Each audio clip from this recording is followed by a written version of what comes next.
Alright, BoE. Objective on this map, burn the immortal. You got a draft for burn on this map. You need to have a strong split pusher who can, clear the solo lane faster than the other soloer and be able to rotate to the objective.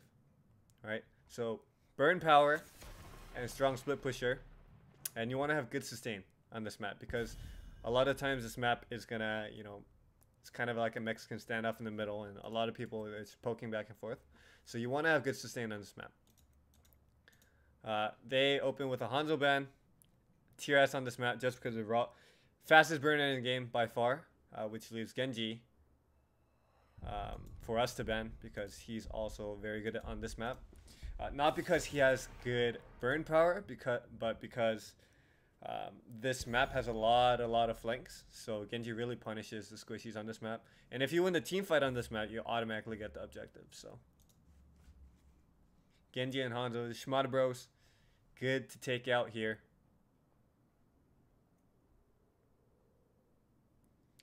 Again, you want to open with general picks that aren't easily countered, that are also good for the map. ETC, very great for defending on your immortal.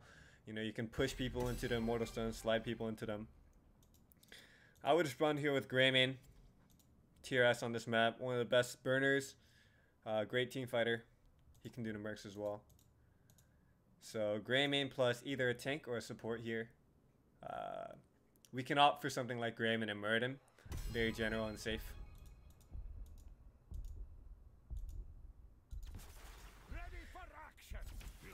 Generally on this map, you wanna flex your offlaner a bit more because you do want to have the winning offlaner.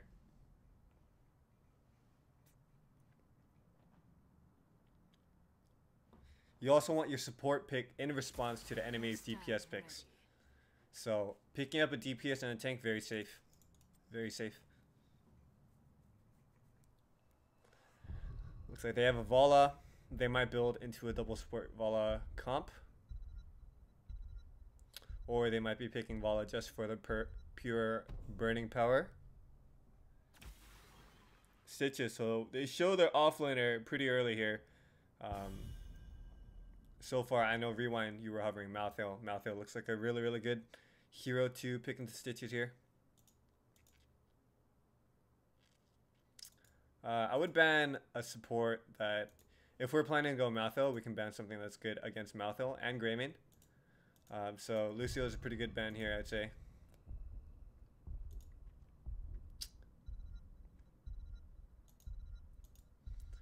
The Lucio pick does kind of show that we do want Malthael. It kind of does show our hand, but if that's the case, we force a Malthael ban, pretty much.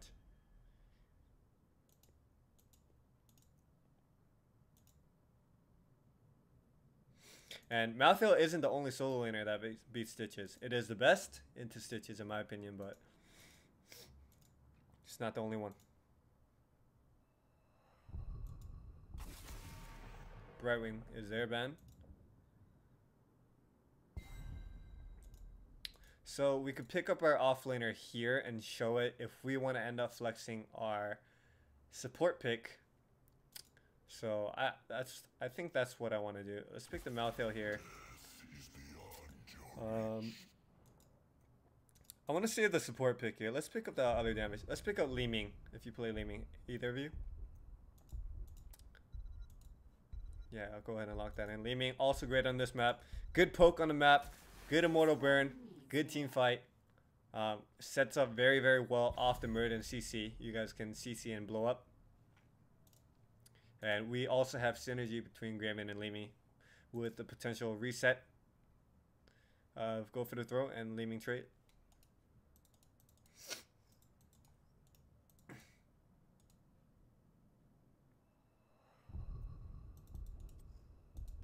Li Ming is also one of the safer mages. The other mages on this map are generally pretty unsafe because of how many flanks there are on this map. So I would stick away from like Chromie, Gul'dan, Kel'Thas. Li Ming is pretty safe. Jaina can definitely hold her own, but still relatively unsafe. So they show their comp. They're pretty burst style. They have a lot of CC. They're going to rely off Stitch's hook picks. So if you play like Uther here, it'd be pretty good. Negates a lot of Janus damage. Has good matchup in the high CC. D-shield for the Greymane or the Mouth Hill pairs very, very well. So I'm glad we actually held our support pick here, so we knew what their final range DPS was, so we can counter it.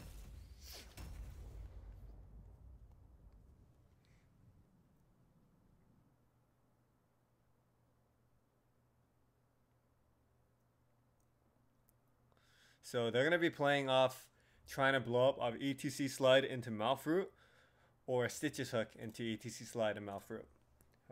As long as we can deny that with the Uther, if our Uther plays on point, we should be able to win in team fights.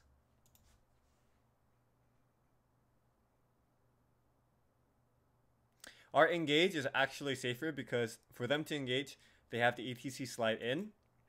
And if they don't secure the kill, the ETC should die because the Mouth won't be able to keep ETC up into Elimi and Greymane damage.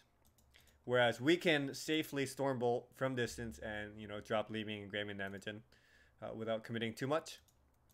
That being said, we do have to watch out for the hooks though.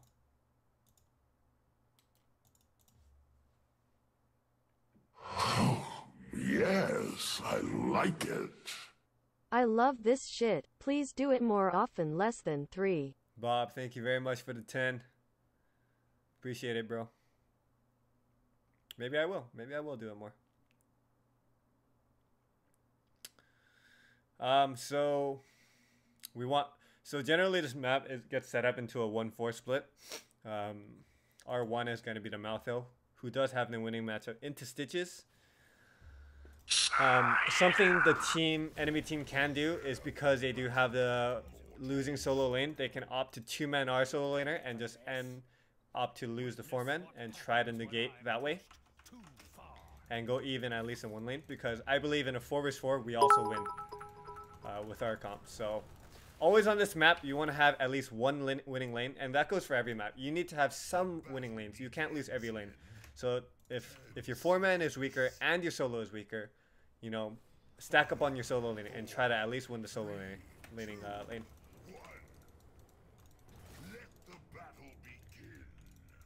I'm gonna go Cuba on this map. Map generally turns out pretty pokey. Can stack off the objective.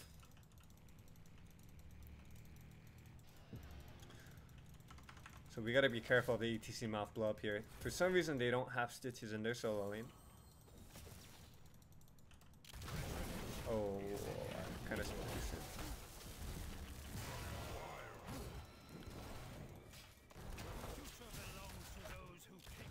So make sure we line up Muradin, Stormbolt into leaning spells here. They do have better sustain here. So if we're not trading efficiently, we will be losing out. With the Uther comp, we need to be able to really blow someone up and go in for the kill. Otherwise, if we're just trading damage without any lethality, Mouth has a much better matchup sustain wise.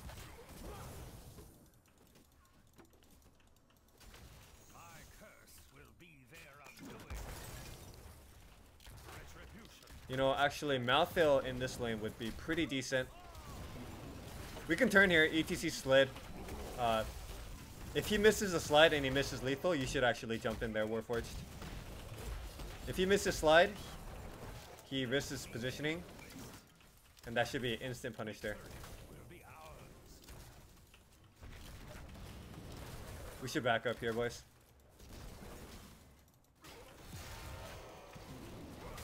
We can maybe punish this and get a trade kill here if you have a Stormbolt. That's good. We got a trade kill here. So every time ETC slides, he always compromises his own positioning. So you should always be looking to punish the ETC.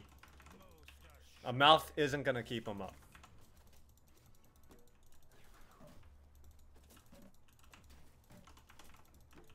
Two minutes in, objective spawns at 3.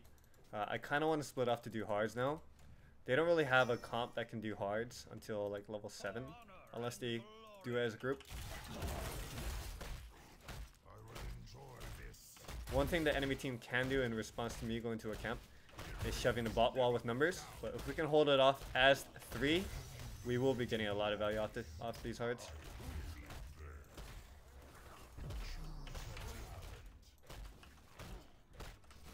So far, it looks like our wall's pretty safe, which means that we're already winning this trade, unless we die here. Ooh, the body blocks are strong. That's a good pick by them. Finding a pick right before objective is always the most impactful, but looks like they're out of mana. I can maybe sneak in some damage here. I always want to keep an eye on their kill threats. I can actually go into Sienna here. Remember, the mouth is in fountain, so we can actually tear through these guys. No support, unless I die here like a scrub. I'm good. I'm gonna reset. Whenever you get picks, always focus objective. Don't over chase for more picks. Always objective. Do the next thing. A lot of times teams will get a pick and they'll look for more picks and more picks and more picks. And in the end, they'll get punished for it because they run out of steam. So right here, because we are so far ahead in the objective, we don't have to rush. We don't have to rush. They're always going to look to defend off of our health advantage. So we can take this time to soak out those side lanes and just play this really slow. Get an advantage off the side lane soak now. Malthael and I, we can side lane soak. And while Leeming kind of throws spells, if we die, we're good. We just want to safely poke at their immortal with Leeming now, while we keep getting side lane soak. See, we already up half level because they lose this wave as well. And once they start burning ours, that's when we can step up again. Get some damage in. Looks like it's just only one of them. I believe it's Vala racing. Maybe I can go and pressure her 1 vs 1.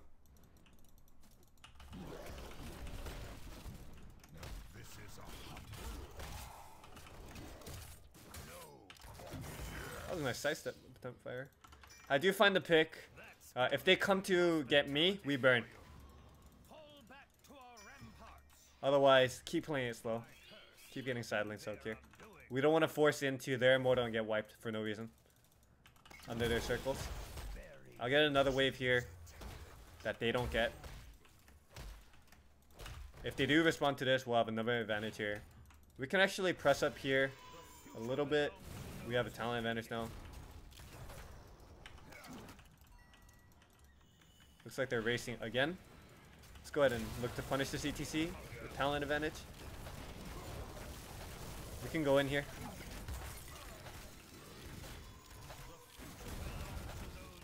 I'm getting some nice damage on them. Leeming is almost done with the race, so we gotta confirm this, boys. Here we go. Punish this ETC. Nice job. Now, while our immortal shield got pretty low, we made them miss 2 waves of soak, which is equivalent to like 2 towers. So it's all good that they got the shield so low. We could have played it a bit better and got higher shielding, but it's okay.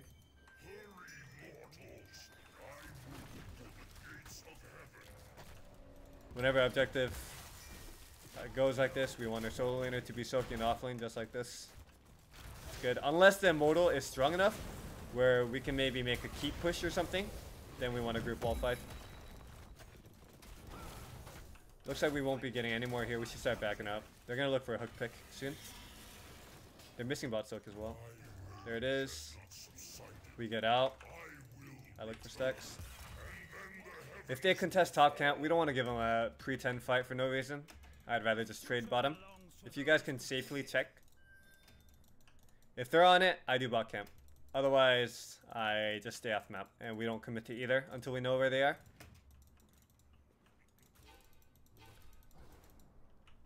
Looks like their solo laner went to lane.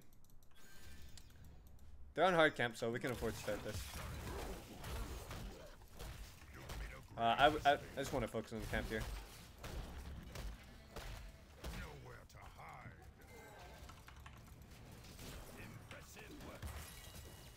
We defend this safe. We want to play for 10s here.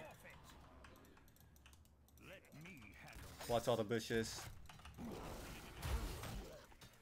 We do not... One thing we do not want to do is give them a pretend fight.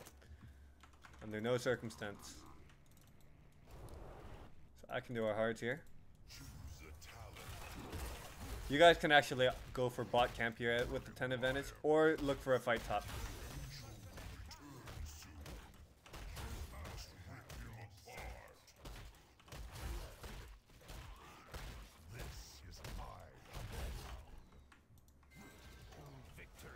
If you guys can get that out real quick and then rotate up to the objective. We want to secure at least halfway point of the objective before they hit 10.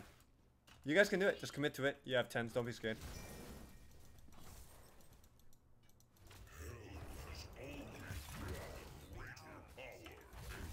Let's just get the camp and then rotate to objective. We don't want to... Eyes on the prize, boys. We want to get halfway here. We don't care about anything else unless they give us a team wipe.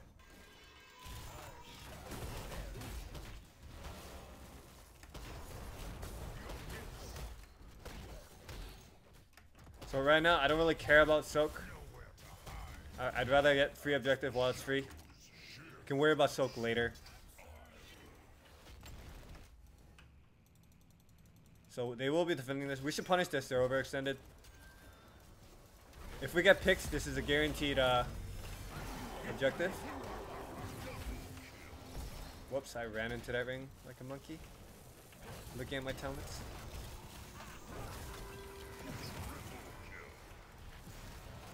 Because we get the picks, guaranteed objective. I get gorged. I hate this guy.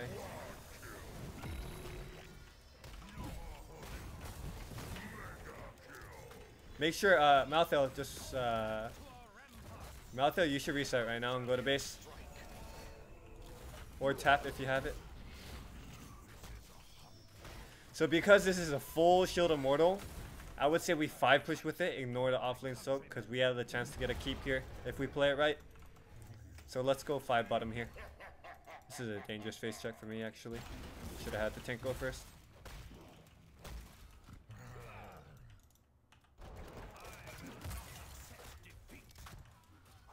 So one thing they might look to do is pre-13, look to dive past Immortal. We have to be careful to not give him a good engage. Looks like ETC showed in the front instead of flank, so we're good to go. Just play it slow, get 13, don't give him a fight. We should press up though. We're 13 here. I'm gorged, but shouldn't matter. All the damage is focused on here, it doesn't really matter. You have a D-shield soon? 2 seconds, no! Unlucky, really. D-shield was 1 second. Alright, looks like we won't be getting much more. We can go split off and soak. It's my bad getting gorged. I should have dodged that hook.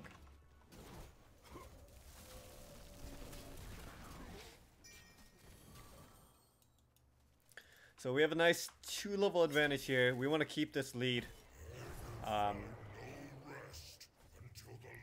We can keep putting the pressure on while we have the talent advantage. So we should go for top Merc and then look to push down top 4. Bot lane is 2 push out to soak, so we don't even have to worry about it. Let's do the camp.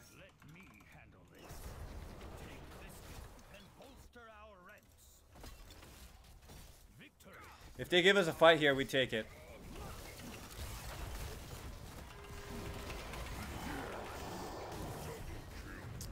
There's no reason not to if we were talent up. I'm gonna be washed. No. So off this team wipe, it's guaranteed fort. Maybe a keep wall here. Fort's on me.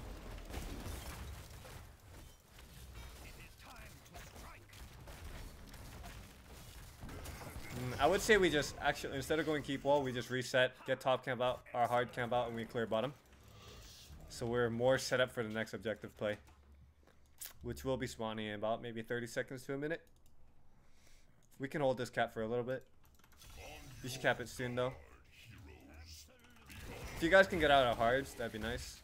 We'll have 2 mercs coasting right before objective. They either have to choose between the objective or clearing the merc. Either way, one of them will get value.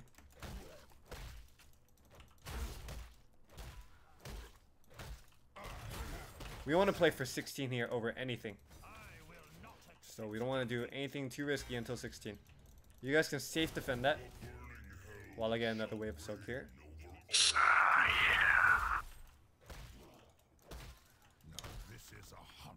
So we do have 16. Let's look to go into aggressive positioning.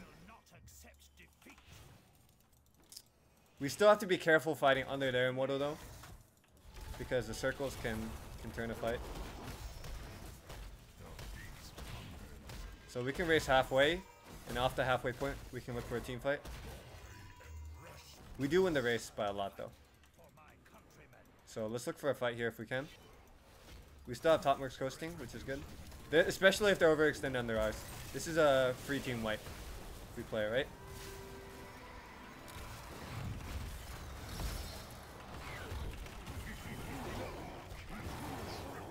Nice job.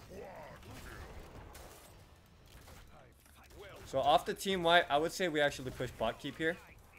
It's just free. And then the objective will secure the other keep.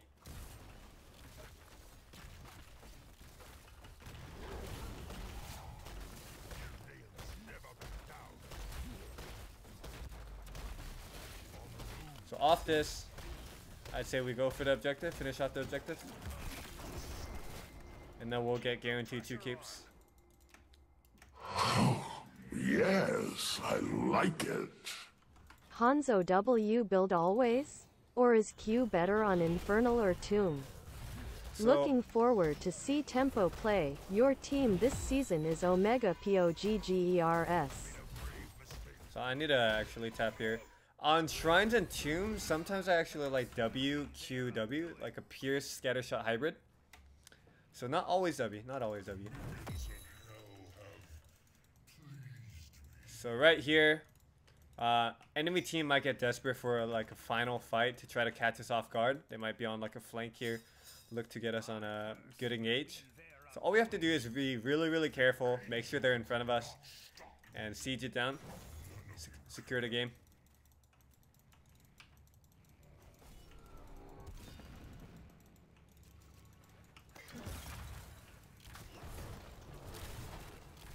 So this should end as long as we don't do anything too crazy and get blown up right away. He should be okay. He has Avatar running. But we should help him out. If you can de-shield me off this. Oh. This is unlucky. You guys should still be able to end. We still have de-shield up. Careful, Warforge. If we die here, might not be able to end. Gotta play it slow, boys. Posture back towards core if you guys can. Try to get damage on core. Muradin should try to zone their damage. Focus all on core soon. After the Jaina pick. There we go. Nice job. So we played that a bit fast. We got 4-man mosh because we played really fast in aggro. That's pretty much the best scenario we can give them to, you know, survive the game, is giving them a mosh like that. As honestly, even if we don't dive the keep and we don't go for any picks or anything, as long as we just siege safely, we could be able to end no matter what.